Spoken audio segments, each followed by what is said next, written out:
Everything I'm about to say sounds fake, but it's completely normal underwater. Once you go underwater, you don't come back up for nearly 7 months straight, and you can't just quit mid-patrol. There's a safe on board with jelly babies in it. I was a Royal Navy Marine Engineer submariner for 4 years, and this is the reality of living underwater on a nuclear submarine. Fresh air smells disgusting when you get back on land after months of breathing completely purified, recycled air. If someone dies on board, they're kept in a cool compartment for the rest of the patrol. If one of your family members dies, you're not told until you get back. No sunlight, no fresh air, no contact with the outside world for nearly 7 months straight. Every day feels like Groundhog Day. Daytime and nighttime don't exist. You're constantly surrounded by artificial light. Your body clock is completely destroyed, working 6 hours on, 6 hours off, no days off for up to 200 days straight. I work 7 a.m. to 1 p.m. and 7 p.m. to 1 a.m. Alcohol is allowed in controlled circumstances, but no smoking or vaping. Small cuts take longer to heal, and hangovers last forever. The submarine rocks in heavy sea states to the point where one lad fell out of the top bunk whilst he was sleeping. If you need to escape, you're sent to the surface through freezing black water in seconds, and if you forget to constantly breathe out, you could die. Out of a crew of 130 people, you might get 3 women. They share bunk spaces and bathrooms with men. 9 people per room. Trainees share beds. Some lads have coffin dreams where they wake up thinking they've been buried alive, then they realise they basically are. People sleep between live spearfish torpedoes. Showers are limited to 16 seconds, sometimes none. That's why people bring baby wipes. There is a gym on board that has a squat rack, benches, dumbbells up to 40 kilograms, treadmills, a boxing bag. Air valves can destroy both of your eardrums if you open them too fast. You can't contact your family for more than half a year. Your family can send 1 email per week printed on paper. We also get weekly news, mostly sports results. Sometimes it literally rains on the submarine. Condensation constantly drips from pipes in cold waters. It got that bad we had to put buckets down. There's 2 washing machines on board and engineers run the laundry. The water we drink on board is called demon water, completely stripped of its minerals. It doesn't taste the same as water from the tap or what you can buy from the shop. We had an Xbox and TV on board. FIFA was the most played game and Gavin and Stacey was the most watched TV show. We have 4 meals a day and each day has the same menu. Fish on a Friday, steak on a Saturday. Once you qualify as a submariner, you drink a shot of rum and have to catch your metal dolphins mid-drink with your teeth. 6 months underwater feels like years. If you want a part 2, let me know and I'll make it.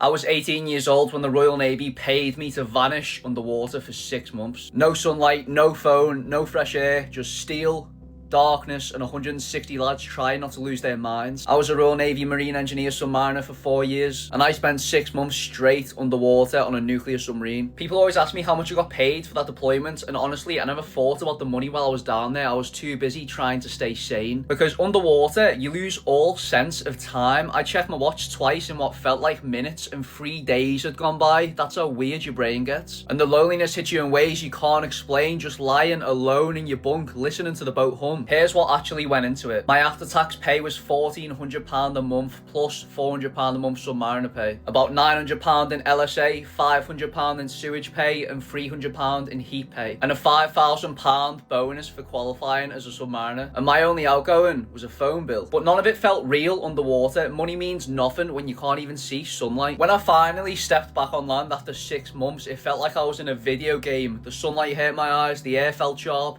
Everything looked like a Bob Ross painting. And the first thing I bought with that deployment money was this Versace jumper and a pair of off-white shoes. After adding everything up, for disappearing underwater at 18 for 6 months, I came home with around £17,500 saved. The money was great, but it didn't fix how different I felt when I came back. This will be illegal in almost any civilian workplace, but underwater, it's normal. This is what life looks like for a woman living underwater. When I spent 6 months straight underwater on HMS Vengeance, my submarine was the last boat with no women allowed as crew. Women were allowed to come on board, but they weren't allowed to be part of the crew or sail on patrol. The biggest reason was pregnancy risk. If someone's unknowingly pregnant on board, there's no specialist care for the mother or the baby, and there still isn't. The only real medical option will be to get her off the boat as soon as it's safe, but immediate evacuation isn't always possible. Since 2013, women have been allowed to serve on submarines, but the environment didn't change. Even in 2021, the ratio is extreme. On a crew of 150 people, you might get 4 women on board. This is the shower. You get 16 seconds of running water. Women watching this, imagine having 16 seconds to shower. There's no 5 more seconds. The whole corridor, here's the water. 8 seconds to get wet, water off, soap up, 8 seconds to rinse. That's your entire world for months. Women shower in a separate cubicle inside the men's bathroom. It has a mirror and a sink. There's no women's area underwater, just small adjustments made inside male spaces. They still share the toilets with men. This is the toilet. I spoke to a female submariner and she said the hardest part wasn't washing, it was standing there freezing cold with no water running, trying to condition her hair,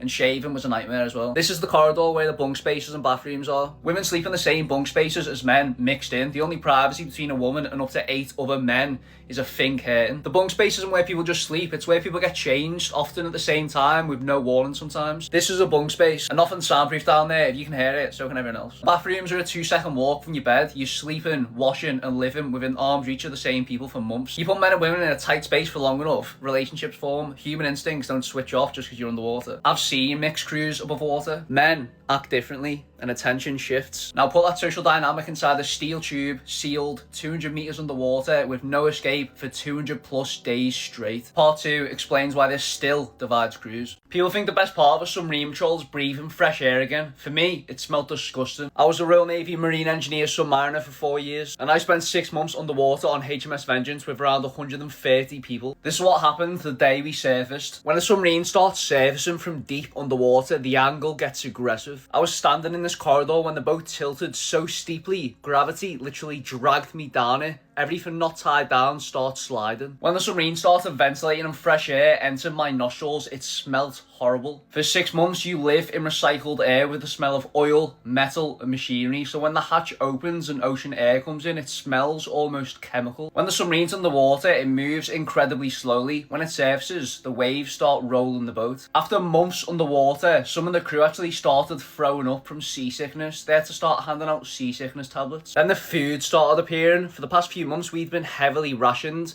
Now they were handing out brownies, cookies, sweets, like food just grew on trees. I was in complete shock. From the moment we surfaced, I couldn't believe we were finally going home, because at one point it wasn't a possibility in my head. Then someone called my name, climbed the ladder. For 6 months, the only thing above my head was steel. I climbed that ladder one grip at a time. Once I got to the top, the sunlight blinded my eyes. I could feel the wind on every goosebump on my skin, and I could see every ripple in the ocean. It was beautiful. I hadn't seen the sky in months, and suddenly it was just there above me. It was a complete sensory overload. The best moments of my life, which couldn't have happened without my worst. I said to my mate, we made it. Like we just endured years of suffering, because that's what it actually felt like. This was me before the patrol, and this was me after it. I watched my mother run into my arms crying as we connected for the first time in 6 months, but inside I was completely emotionally numb. No joy, no happiness, not even sadness. I felt nothing.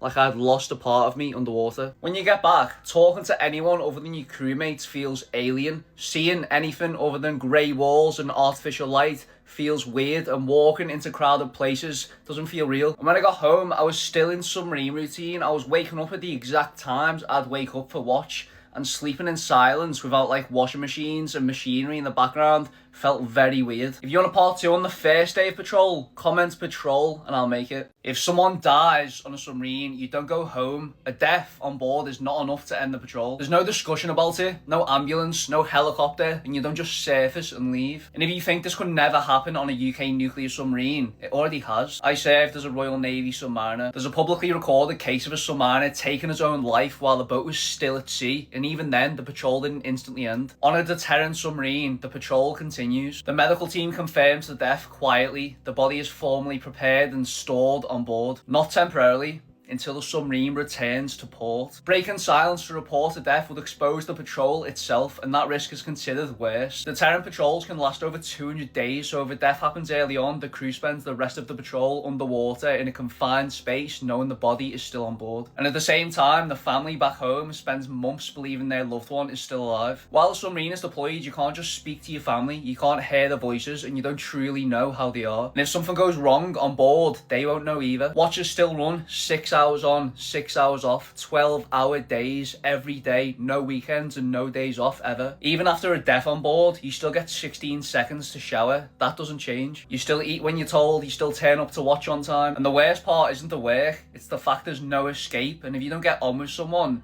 if tensions rise, you still share the same air in the same space for months. There's no memorial, no moment of silence. Most people would assume this would be illegal. Most people can live like this, and that's why almost nobody does. And what happens when the boats are alongside is a different story altogether. When people hear how much I got paid as a Royal Navy submariner, they think I'm lying. My first military paycheck was £900 at 16 years old, and I genuinely felt like a millionaire. In HMS Raleigh, my salary was about £16,500 a year. Roughly £1,000 a month, living away from home, getting screamed at, training non-stop for the same as a basic retail job. When I moved to HMS Sultan for engineering training, it jumped up to around £24,000 a year, around £1,400 a month. At 16, I thought I discovered an infinite money glitch. When I finally qualified as a submariner, it went up to around £30,000 a year, around £2,000 a month after tax. And they gave me a £5,000 bonus for qualifying. The money still doesn't prepare you for what submarine life actually feels like. No sunlight, no phone, metal walls, 6-hour watches. And the last 50 days feel like 12 months. But the year I spent 6 months underwater on HMS Vengeance, at just 18 years old, I made about £40,000 that year. And because you literally can't spend anything underwater, I saved £17,500 of that money. 6 months of no sunlight, no fresh air, no contact with the outside world for basically £600 a week. But you don't do it for the money. Once you're down there, you have no choice. If you want a part 2 on what we actually spent money on underwater, let me know and I'll make it. So life underwater was pretty fucking shit. So I was a marine engineer submariner in the Royal Navy, and I lived underwater for 6 months straight. On a submarine with no women, 150 men, just stuck on a tin metal can to fucking roam the ocean. So one of the first things is that you're only allowed 12 seconds in total of water during a shower. So 6 seconds on, lave yourself up, 6 seconds on, wash yourself, done. This is what the bunk space looks like, so it's 9 people per room. And if you're not qualified, sometimes you'll be sharing a bed with somebody, so when they're working, you'll be sleeping in their bed. And when they're working, they'll be sleeping in your bed. So as a trainee on a submarine, you're generally treated like shit, called like an oxygen waster, waste of oxygen. Once you get qualified as a submariner, you get given like a shot of whiskey that you have this little metal like dolphin that you have to catch in your mouth as like a tradition. This is just an example of what the common room looks like. A lot of fucking games of FIFA played in here. This is what the medical centre, aka sick bay, looked like. And this is what the galley, aka the kitchen, looked like. Pretty fucking tiny. But day-to-day life, you'll work 6 hours on, 6 hours off consecutively until the end of deployment. I work 7 till 1, 7 till 1. My day-to-day duties is I do rounds on the machinery and then just fix defective equipment. So the days would actually go by so fast, you literally felt like you'd slept and like a whole week would go by. Until the end of deployment, which had slowed down like a lot. And a day felt like 2 weeks. But generally you'd have specific days when you'd have specific food. So Wednesday was generally curry night. The air was so pure that anything that stunk you could literally probably smell through the entire submarine. So imagine just waking up to the strong smell of curry and you're like, oh, it's gonna be a fucking sick day today, mate. So I didn't even bring a phone, so I had absolutely no material to do my duty to in the bed at all.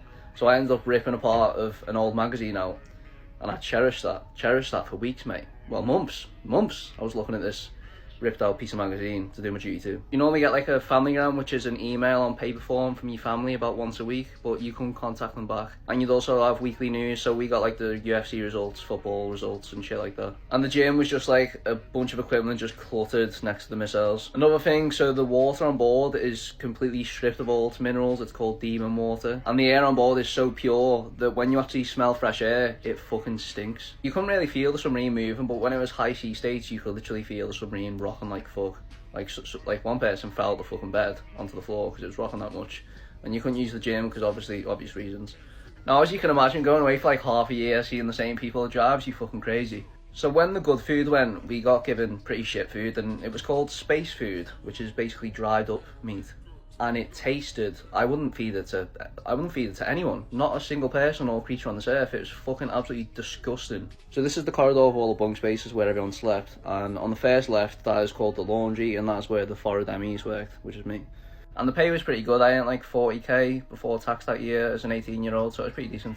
Right, this video's getting too long now, so let me know if you want me to do a part 2. Peace! On a nuclear submarine, you get 16 seconds to shower every day for months, surrounded by nothing but ocean. That really sounds extreme, but on my patrol there were periods where showers took completely out of use immediately. With no warning, no gradual cutback, they just stopped, and it's enforced by the engineers. I was a Royal Navy Marine Engineer Submariner for 4 years and spent 160 plus days straight underwater on a nuclear submarine. When the freshwater production has problems, you survive on the water that's left in the tanks, and when the water goes, laminated notices go up on the shower doors and the valves are shut, so you can't even sneak one. At that point, anything that keeps a submarine alive comes first, and drinking, showers and cooking comes last, so hygiene changes overnight, and after a while I stopped thinking 16 seconds was short. Most lads brought baby wipes because when the showers go, that's all you've got. That becomes your shower. And if somebody walked into the mess smelling bad, they'd be called out immediately. And even when the showers are working, if you went over about 20 seconds, we'd call it a Hollywood shower because nobody believed you actually needed that long. On deployment, my hair got really long, and trying to wash it in the 16-second limit was basically mission impossible.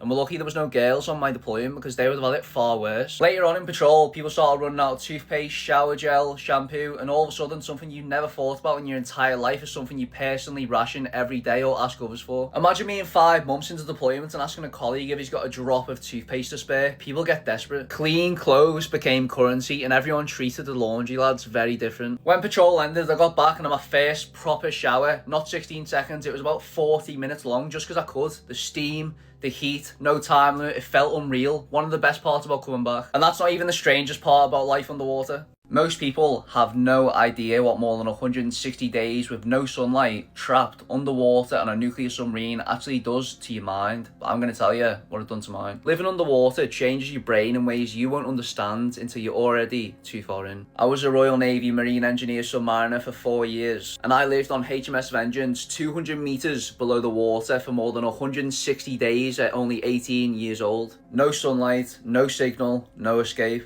Down there, if something goes wrong, you don't call for help, you deal with it, or you don't make it home. Once you get settled into your 6 hours on, 6 hours off routine, time stops working normally. The days don't pass, they morph. I remember looking down at my Casio watch, then looking again at what felt like 3 minutes later, and 3 days had gone by. This is what the bunk spaces look like. And it feels like you're literally sleeping in a coffin. I kept dreaming that I was wedged in a tight crawl space, completely stuck, unable to move. This happened more than once. Always the same dream, always the same feeling. Your skin goes pale, your eyes get sensitive, and your body forgets what natural light feels like. You're never alone down there, not for a single minute. Even when you're lying in your bed, you can hear people breathing on the other side of the curtain. The submarine never stops making noise. A low metal vibration follows you everywhere. You never get silence. Ever. The lighting never changes either. The same artificial glow every day. Your brain actually forgets what morning and night feels like. The submarine has a very distinct smell. Recycled air, sweat,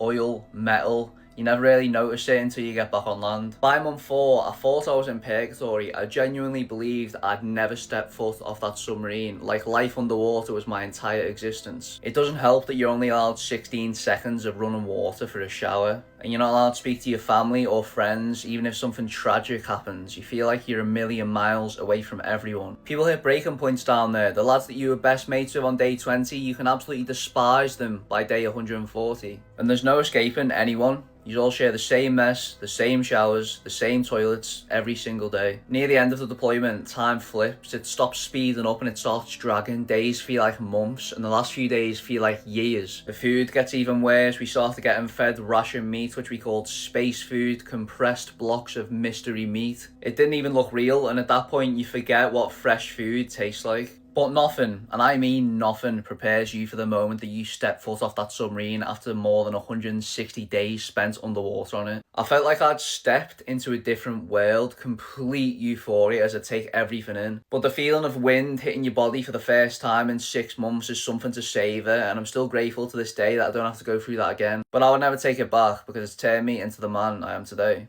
Alright, that's the end of the video. Hope you guys enjoyed it. If you have any questions, let me know in the comments. I'll see you guys in a bit. Peace. If alcohol hadn't been allowed underwater, people would have cracked. I was a Royal Navy Marine Engineer Submariner for 4 years, and I spent 6 months sealed underwater on a nuclear submarine with no way out. People assume alcohol will be banned completely. It wasn't. But it also wasn't free. It was only allowed at certain points. Sometimes it was even taken away, and you're not allowed to smoke either. It was only ever cans of beer stacked at the back of the mess with a sheet of paper that you tallied your name on. Some people didn't even drink them straight away. They saved cans for later because you're only allowed 1 or 2 a day. Now imagine months with no sunlight, night, no fresh air, no privacy, and no escape, and that pressure has nowhere to go. Too much control and people crack. Too much freedom and mistakes creep in. Underwater, both can kill you. And that's the danger. Alcohol underwater wasn't about getting drunk, although some people did. It was about taking the edge off long enough for people to stay sane and stop small things becoming big problems. When alcohol was allowed, the mess was more chilled out and you could tell people were actually happy for once. But when it got took away, people were annoyed and tension crept straight back in. Hangovers underwater last way longer than when on the surface. The air's dry, the water's demineralized, and you never get more than 6 hours of sleep at once. People used it to get through tough periods. I remember climbing into crawl spaces at the back of the machinery space just to be around no one. That's how limited privacy is. You pretty much get none. Near the end, alcohol ran out and some people tried to homebrew. The days got longer, food portions got smaller, and people's tempers got shorter, so people found ways to cope. Alcohol at certain points, crazy golf, and even weekly church led by the medic just to feel human. I was 18 at the time and I didn't drink, but I understand why people did, because for a few hours you finally feel like you're not stuck in purgatory.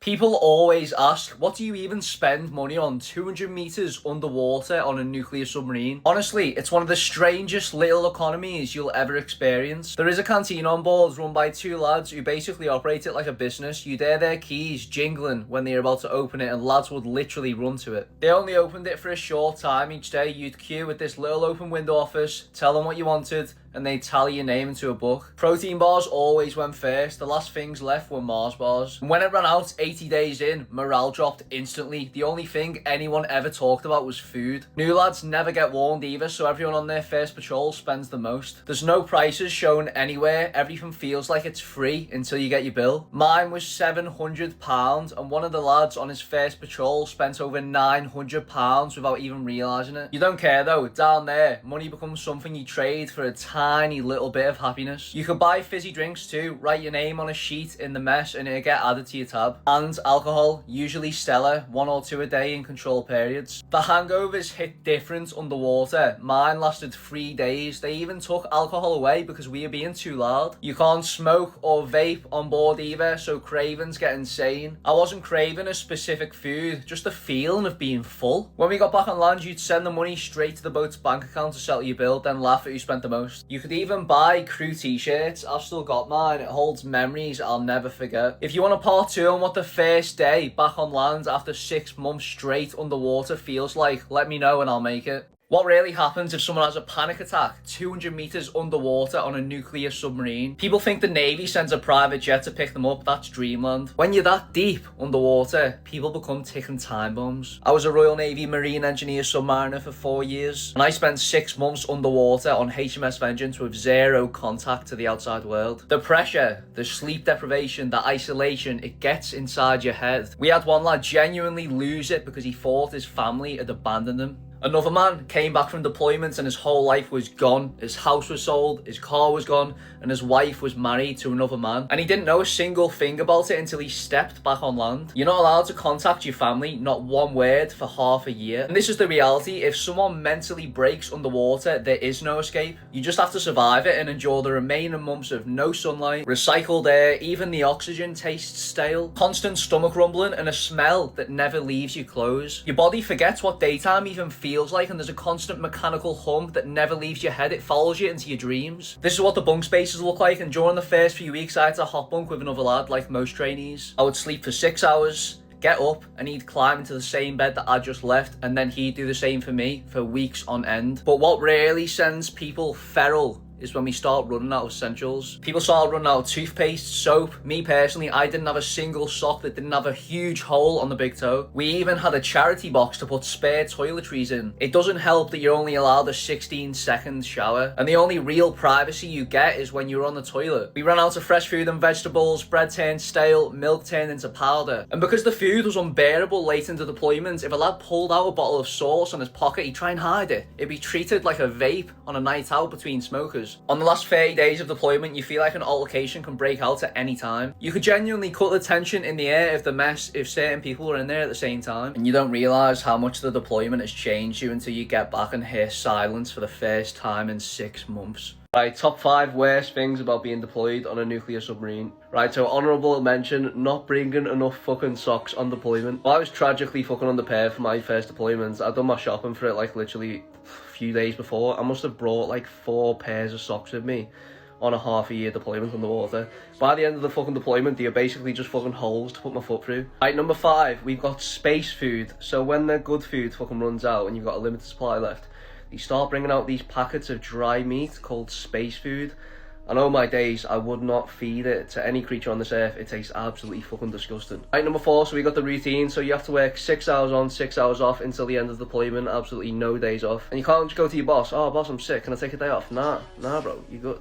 Fucking 6 on, 6 off, bro. Right, number 3, we've got when the submarine can't produce enough water and the showers have to get put out of use. Fucking absolutely disgusting. That's why most people bring baby wipes. But may I add, even if you can shower, you're only allowed 12 seconds of water per shower anyway. Right, number 2, we've got the sheer length of deployments. I mean, we're talking half a year and upwards at this point. It's absolutely ridiculous. It has to be done to maintain CASD and the UK's nuclear deterrent. And you can't talk to your family or friends directly any of this time, or see sunlight, or see nature, or fucking, I don't know, have a dog or something, I don't know. Right, coming in at number 1, literally just the fact that everybody in the submarine service is just mad negative. And you know, it was me as well. It's literally like as soon as you join the submarine service, you just become a negative person and you can't stop complaining about anything. Fucking hell, if someone makes you a bad cup of tea, it basically ruins your fucking day. But yeah, that's the fucking list. Peace. So life on a submarine was pretty fucking shit. Now there's some things that I actually can't say because I've had to make this vid multiple times now. So this was a submarine I worked on called HMS Vengeance, and I went on a deployment that lasted months. Now this was me before the deployment, and this was me fucking after it. I joined the Navy when I was 16 as a marine engineer submariner, which means I worked on all sort of things from nuclear reactors to nitrogen systems to literal fucking human shit. And it was the worst fucking time of my life. I didn't even bring a phone. So for months on end, I didn't have a phone, no signal, nothing. I couldn't speak to any of my family or my friends. Typically we do 6 hours on, 6 hours off, and this was the worst time of my life. Like literal days would go by and it'd feel like you just slept. Honestly, it felt like purgatory, like every day was the exact same. I didn't actually think that I'd come back to Earth at one point. Like I thought I'd just be stuck under the water for the rest of my life. But I remember the best moment of my life when we got back and I seen the sea, the trees, the sun and the sky, and I just said to my mate, fucking hell, we made it, we're back. And my first meal when I got back, after months, was a packet of digestive biscuits that I had in my cabin. Today I'm talking about the main side effects from being underwater for 6 months straight on a nuclear submarine. This was my submarine, HMS Vengeance, and I spent 6 months straight underwater on it. This was me before the deployment, and this was me after it. So the first main side effect is complete sensory overload and disorientation. So imagine this, all you've been seeing for the past 6 months straight is artificial light, and every breath that has entered your lungs has been from recycled air. And it's finally time to come back. You've been counting down the days and letting people climb up the ladder. And as you climb to the top of this ladder, you get a glimpse of what real light looks like for the first time in 6 months. And then it's just pure euphoria as you stand on top of the submarine casing. A complete sensory overload of all of your senses as you take in the fresh air, the nature, the fact that you're finally back. I thought it felt like years underwater, legitimate purgatory. The second one is social overstimulation. Being around crowds of people you don't know after living with the same crew for the past 6 months feels completely alien and definitely takes some getting used to. The third one is post-deployment emptiness. A mixture of exhaustion and loss of structure just creates complete emotional numbness and a hollow feeling inside of you as you sit alone in your room after being constantly surrounded by people for the past 6 months. The last one is sleep disruption. When you're used to only having a 6-hour slot to sleep for 6 months and you have 3 whole weeks to yourself to do anything, you generally spend most of it sleeping and ordering takeaways. Right, that's the end of the video. If you guys have any questions, let me know in the comments. Peace. If a woman is pregnant underwater, there may be nothing anyone can do. This is always the one problem the Royal Navy couldn't solve. People think submarines have hospital-level medical care. They don't. I served on Vanguard-class nuclear submarines. When you're on patrol, you're sealed away. Once you're down there, you're cut off. Pregnancy itself isn't the issue. What happens if something goes wrong is, on land, if there's pain, bleeding, complications, you call an ambulance, but underwater, there isn't one. There is a doctor on board, but that doesn't mean full medical care. A submarine doctor is trained to stabilise, not to deliver babies, and stabilising only works if help is coming. No specialists, no scans, no maternity care, and pregnancy is unpredictable even when everything seems fine. The air is dry, recycled, artificial, the water is demineralised. Everything you breathe and drink is engineered to keep a submarine alive, not a pregnant body. On a submarine, water, food and time are rations. Pregnancy isn't something you just scrape by on. Officially, if a woman's discovered pregnant, she's removed from operations and brought back at the earliest opportunity. But on a deterrent patrol, earliest opportunity can mean a long time. Because sometimes surfacing immediately isn't an option, and waiting is the only thing you can do. People wonder how this could happen. Pregnancy isn't always discovered early, and patrols last months. And once you're underwater, you're not just at sea. You're inside a closed system designed to survive and stay hidden. The truth is, underwater, help is always far away. This is what going to the gym looks like. 200 meters underwater on a nuclear submarine. You either wake up in a bunk space the size of a coffin, or literally between two live spearfish torpedoes. You crawl out, duck your head, and walk through corridors so tight you can feel the bloke behind you breathing on your neck. Then you get to the gym, which isn't even a gym, it's just equipment shoved anywhere that physically fits. Rowing machines wedged between pipes that could take your head clean off. We had competitions too, fastest rower, heaviest lift. While the air tastes like metal and diesel and the machinery beside you is hotter than hell, you're benching next to live machinery with about 3 inches between your skull and the steel above you. Some days it's 40 degrees down there, no sunlight, no fresh air, just sweat, steel and the sound of the boat groaning. And when you're done, you've earned your shower, all 16 seconds of it. This is the gym on a nuclear submarine, and every day down there feels like this. Tomorrow I'm showing pictures that almost nobody outside the submarine service has seen.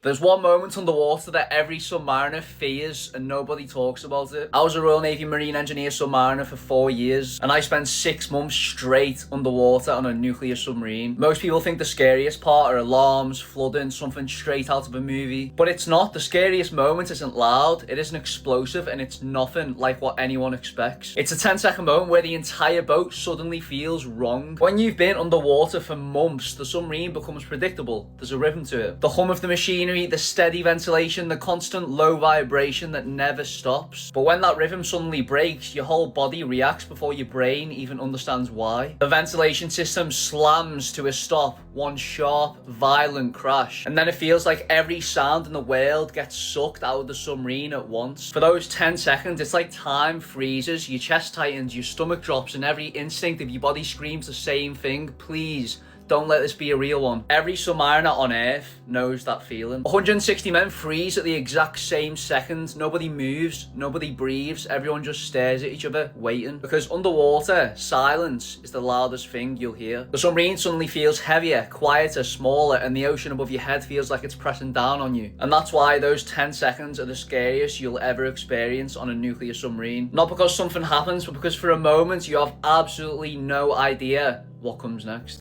Surfacing after 6 months underwater is the closest thing a human will feel to heaven. When we started surfacing, the submarine lurched so hard everything had to be tied down. The force of gravity literally threw me down a hallway. That's when it hit me. We were about to see sunlight for the first time in 6 months. When they opened the hatch, mate, the sunlight was blinding but beautiful. The world looked like it had a filter on that made everything look 100 times better. Complete sensory overload. Then you take that first breath of fresh air for the first time in 6 months. The best breath of your entire life. But it actually stinks because for the past 6 months I've been breathing in completely purified air. I stepped onto the top of the submarine and it felt like I'd landed on a new planet. Blue sky, huge trees along the Scottish coastline, the sea surrounding us, everything gave you instant dopamine.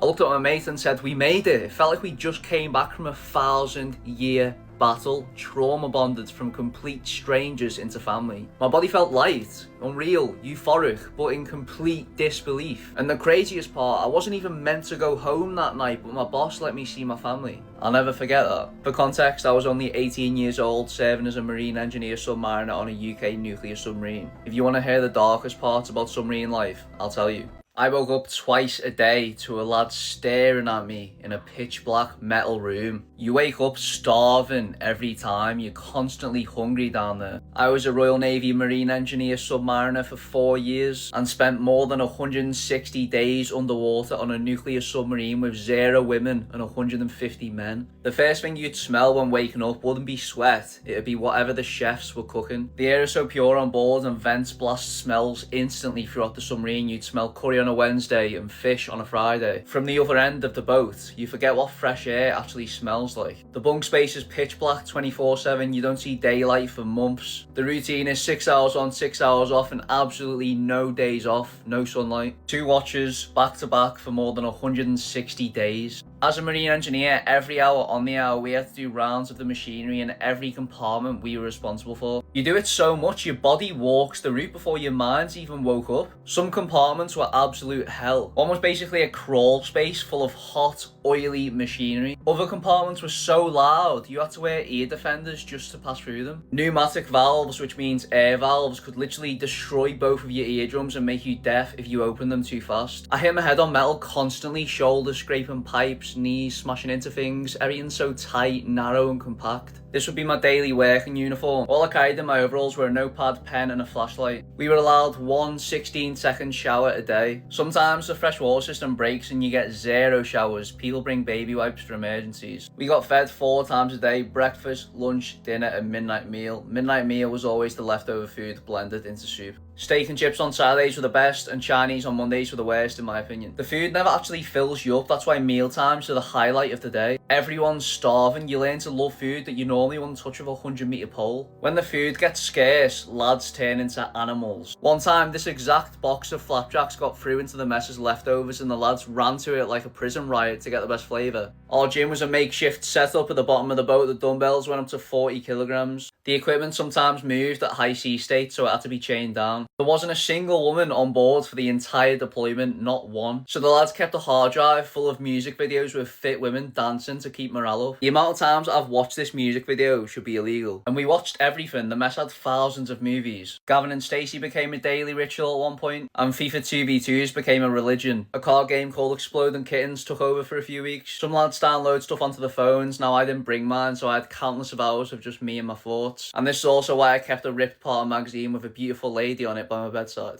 Days melt together and you forget what the outside even looks like. The last 40 days, tensions rise and arguments just become normal. And by the time you get home, the world feels completely alien. Right, that's the end of the video. If you guys have any questions, put them in the comments. Have a good day and I'll see you guys later. Peace. 70 days underwater is considered extreme. British submariners do it for 7 months. Picture this, somewhere beneath the North Atlantic, 130 men sealed inside a metal tube. No sunlight, no fresh air, no solid ground beneath you for over 200 days. And once it leaves, you can't get off. The air smells like oil, diesel and whatever's cooking that day. That was HMS Vengeance. So how do you actually survive that? I was a Royal Navy submariner and I spent 6 months underwater. You sleep in a space smaller than your wardrobe. Your bunk is your entire world. Sometimes there's more people than beds, so you share. Hot bunking, one gets up, another gets straight in. The world runs on 24 hours, submariners don't, not down there. 6 hours on, 6 hours off, no day, no night, just artificial light and your brain slowly losing track of time. You fall asleep to machinery humming and washing machines spinning. Sometimes you wake up and the whole submarine smells like curry. That's how you know it's Wednesday. There's no air down there, so the submarine has to create it. That's what's keeping you alive. If that fails, there's something called an oxygen candle, a solid block that burns and releases air. The real danger isn't oxygen, it's what you breathe out, carbon dioxide. Every breath fills the submarine with it. You can't see it, you can't smell it, but it's building up every second, and if it's not removed, the air turns toxic. At high levels, you get headaches, confusion, panic. So the submarine is constantly cleaning the air, pulling the poison out before it kills everyone.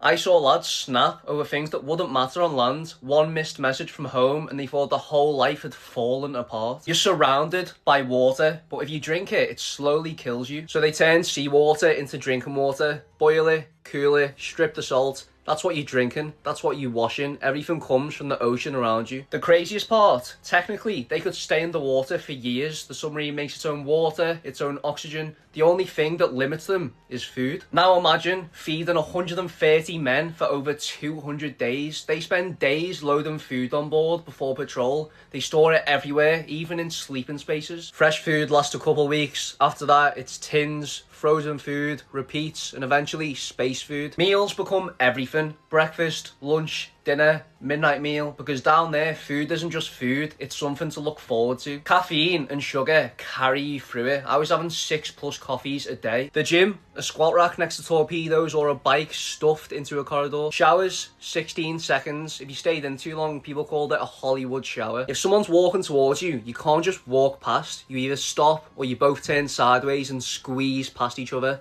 and you're doing that all day, every day. But that isn't what keeps you going. It's the people, the brotherhood, 130 men trapped together, keeping each other going when it starts to get too much. By the end, it's just FIFA, coffee, and dark humour that keep you going, because it's not the submarine that breaks people, it's their own mind. If the UK is ever destroyed in a nuclear war, this letter gets opened and it decides what happens next. I spent 163 days underwater on the UK's nuclear deterrent submarine. It carries nuclear missiles capable of destroying entire cities. When a new Prime Minister takes over, one of their first tasks is writing a letter, 4 copies, 1 for each boat. The letter is sealed inside a safe on board the submarine, alongside a packet of jelly babies. I'm not joking. Nobody on board is allowed to open it, not the crew, not the officers, not even the captain. Because the letter's only opened if the captain believes the United Kingdom no longer exists. One of the signs they might look for is if the BBC has stopped broadcasting. No government, no command, and nobody left to give orders. When that moment comes, the captain unlocks the safe, opens the letter, and reads the Prime Minister's final instructions. If the letter is never needed, it gets destroyed, unopened, when that Prime Minister leaves office. Right now, somewhere deep in the ocean, that letter is waiting to be opened. There are believed to be 4 possible instructions inside the letter. Retaliate,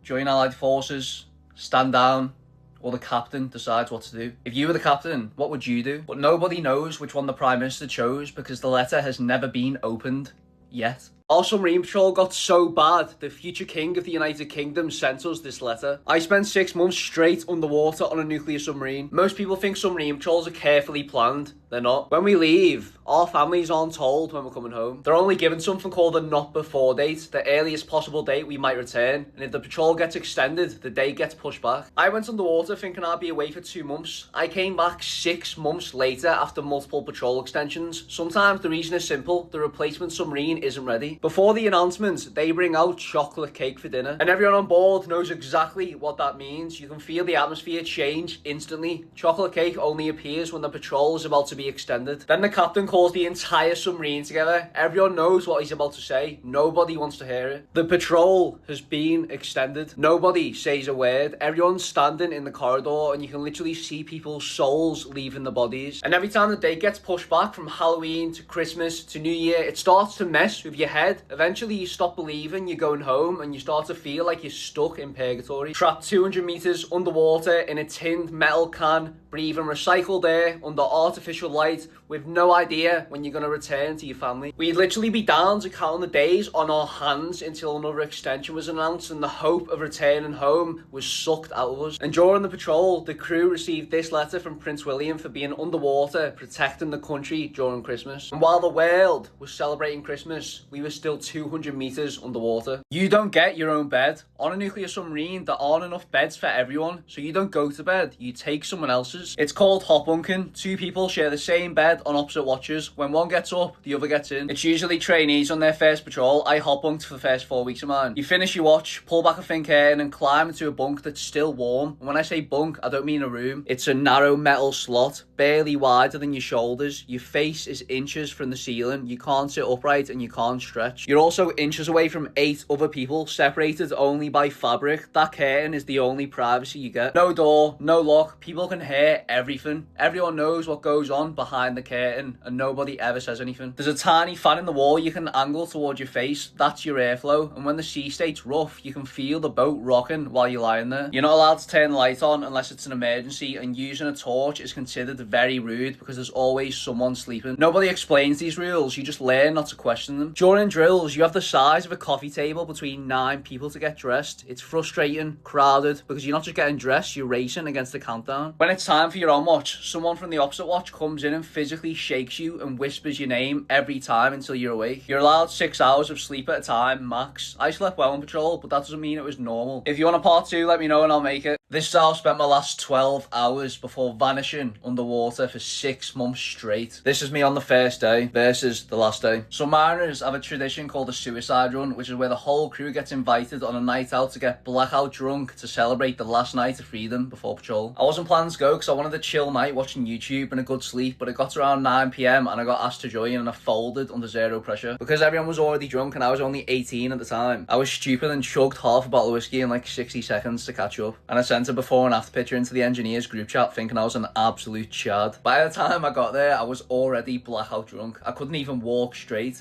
So instead of having a night out, I spent the next 3 to 4 hours being sick in the bar toilet. The next day I woke up and I thought I was in a hidden compartment on the submarine that I'd never seen before. I spent the first hour of waking scared to open the door because I didn't know where I was.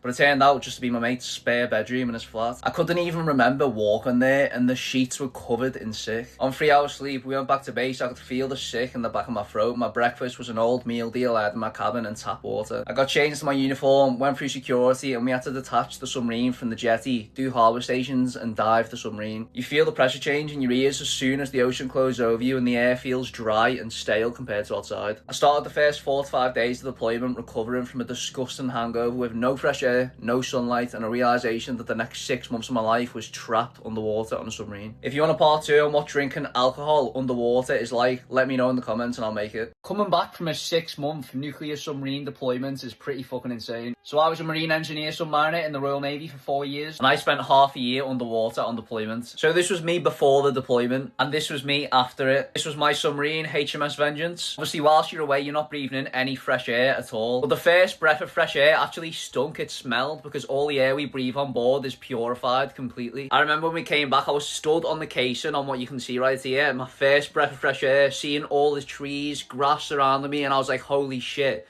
We fucking made it. I said that to my mate. Because every day feels like purgatory, I never thought that I'd ever get off the submarine. That's how mad it is. So whilst you're away, this is the bedroom that you sleep in. It's a room of 9, so you literally have no privacy at all. This is also where you go to the toilet and have showers. Since you're only allowed like 16 seconds of running water for your shower on board, the first long shower when I got back was priceless. So pretty much for the most of the deployment, the food ain't fresh, it ain't fucking high quality. So you'd expect my first meal to come back to be some fancy meal, steak, gravy, chips. Nah, it was a packet of caramel digestives because it was the only thing that was in my cabin. And all of the shops were shut. We got back pretty late. Should have kept my long hair. I got my hair absolutely butchered on my first haircut back as well. Look at the state of it. Also, look how pale I am because I've had no sunlight for 6 months. My first glass of real water was weird as well because the water we drink on board is called demon water. It's demineralized, so essentially it's stripped of all its minerals, so it don't taste like normal water. You also feel like you're doing drugs when you're seeing other people in the crew that you were just with for the past 6 months as well, because you're not used to seeing new people. You're used to seeing the same people every day. Seeing family and friends is really weird as well, because for the entirety of the deployment you're not actually allowed to speak to them. They're allowed to send 1 email a week which gets printed out to you, but you're not allowed to speak back. So when I actually got home, you got given 4 weeks patrol leave, and for the entirety of the leave I literally spent sleeping and ordering takeaways. I didn't socialise at all.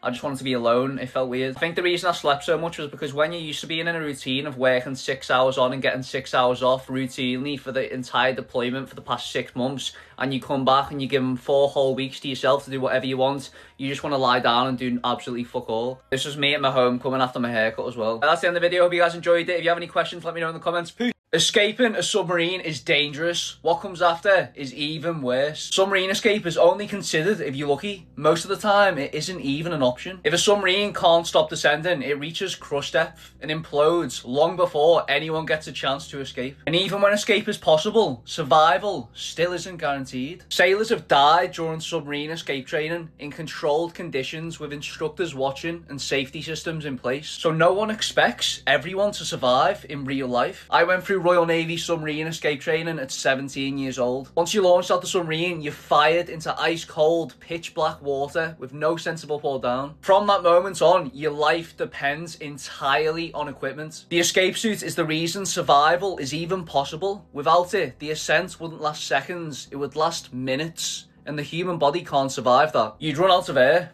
lose consciousness, and never reach the surface. The suit creates buoyancy, insulation, and a sealed airspace, just enough to keep you alive while physics take over. But even with the suit, your body is violently forced from extreme pressure to surface pressure in seconds. One instinctive mistake and you'll die. If air expands inside your lungs faster than it can escape, it has nowhere to go. It can rupture your lung tissue, force air into your bloodstream, and shut your body down on the way up. That's why instructors drill one thing into you: breathe out. Your chest tightens, your eardrums can rupture from the pressure alone, and every human instinct tells you to hold your breath.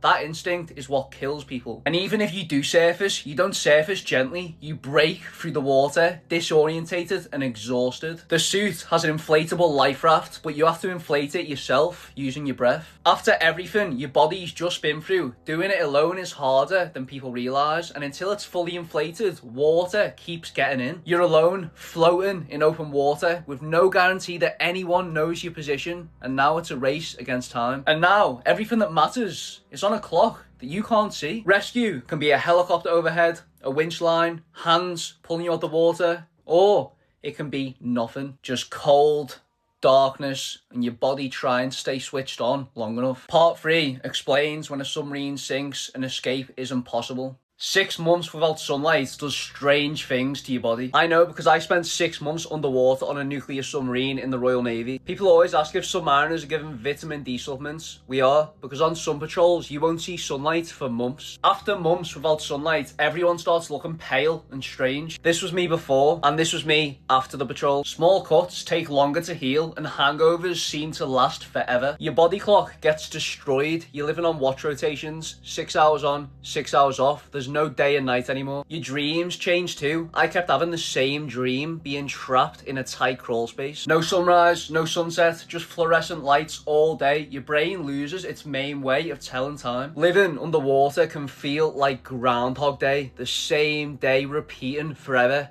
Sometimes it honestly felt like purgatory. After a while, the days start blending together. Your brain starts to feel foggy. I'd walk into compartments and completely forget why I was even there. The only way you knew what day it was the food menu. We had curry on Wednesdays. Your brain goes onto autopilot. You start moving around the submarine on pure muscle memory. After a while, you stop imagining the outside world. My hair grew crazy long on patrol. This was day 1, and this was day 163. Coming back to the surface feels like stepping into another planet. It's overwhelming. Some of the crew actually got seasick. The first time I looked at the sun, the light almost hypnotised me. I just stood there staring at it like a fly to a light bulb. Seeing the sky again felt like I was inside of a video game. The first breath of fresh air smelled disgusting, and for a while after coming back, I felt strangely emotionally numb. Looking back, huge parts of the patrol are just blank in my memory now. But there was a time where I genuinely never thought I was leaving that submarine, and that's only a small part of what spending 6 months underwater does to your brain. Comment submarine and I'll show you the strangest rules submariners live by.